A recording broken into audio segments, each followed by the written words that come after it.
आज हम लेकर आए हैं एक ऐसी दिलचस्प कहानी जिसमें हम जानेंगे कि राजकुमारी ने फकीर से शादी क्यों की और राजा जानवर कैसे बना।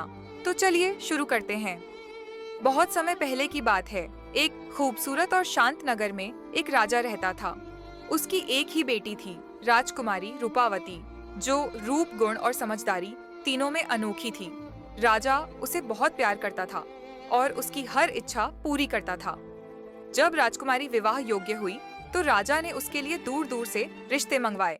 कई राजकुमार आए, राजा से मिले, लेकिन किसी में भी राजा को अपनी बेटी के लिए वह गुण नहीं दिखा जो एक अच्छे राजकुमार में होने चाहिए। इन्हीं दिनों एक दिन गांव में एक 80 वर्षीय बूढ़ा फकीर आया। वह बहुत कमजोर, सादा कपड़ों में और अल्लाह का नेक बंदा था। वह सीधे राजा के पास गया और बोला, राजन, मैं आपकी बेटी से विवाह करना चाहता हूँ। यह सुनकर राजा का क्रोध आसमान छूने लगा। उसने गुस्से में कहा, मेरी बेटी से शादी करने की तुम में हिम्मत कैसे आई? सैनिकों, इसे पकड़कर जेल में डाल दो। फकीर को बंदी बना लिया गया। वह बार बार विनती करता रहा, राजा साहब, मेरी बात तो सुन लो।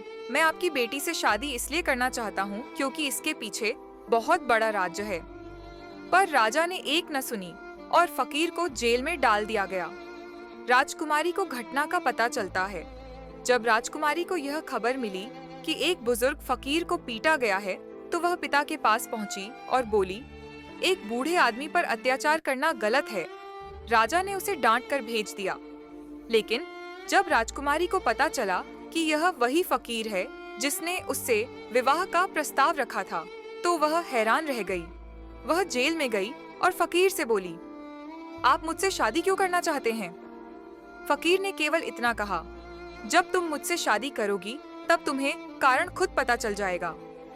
राजकुमारी ने उसकी आंखों की सच्चाई को महसूस किया और बोली, मैं तुमसे विवाह करने के लिए तैयार हूँ।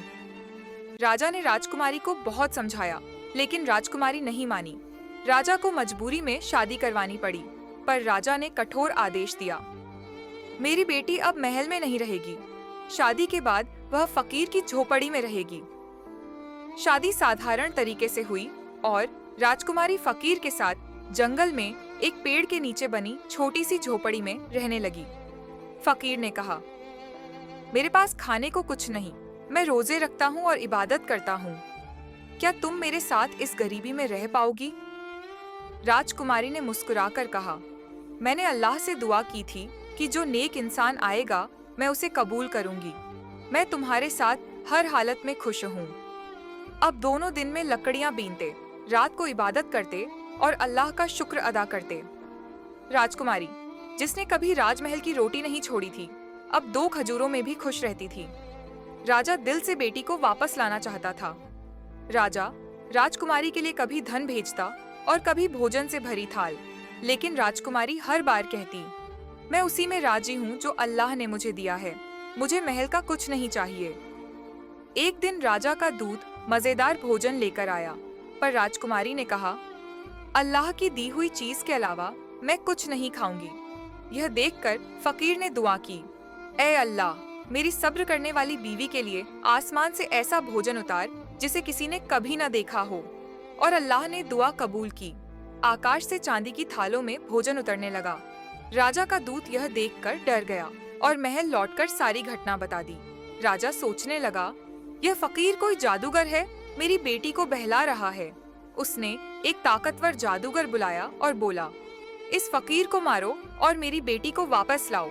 लेकिन कुछ दिनों की जांच के बाद जादूगर बोला, राजन, यह फकीर जादूगर नहीं, अल्लाह का वली है। मैं इसका मुकाबला नहीं कर सकता।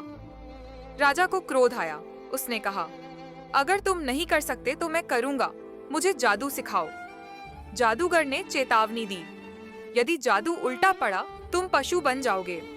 पर राजा नहीं माना और जादू सीख लिया। राजा ने मंत्र पढ़कर एक डरावना शेर उत्पन्न किया और आदेश दिया, जाओ और फकीर को मारकर मेरी बेटी को वापस लाओ।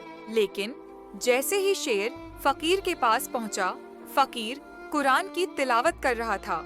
शेर ने कुरान की तिलावत सुनी और शांत होकर बैठ गया।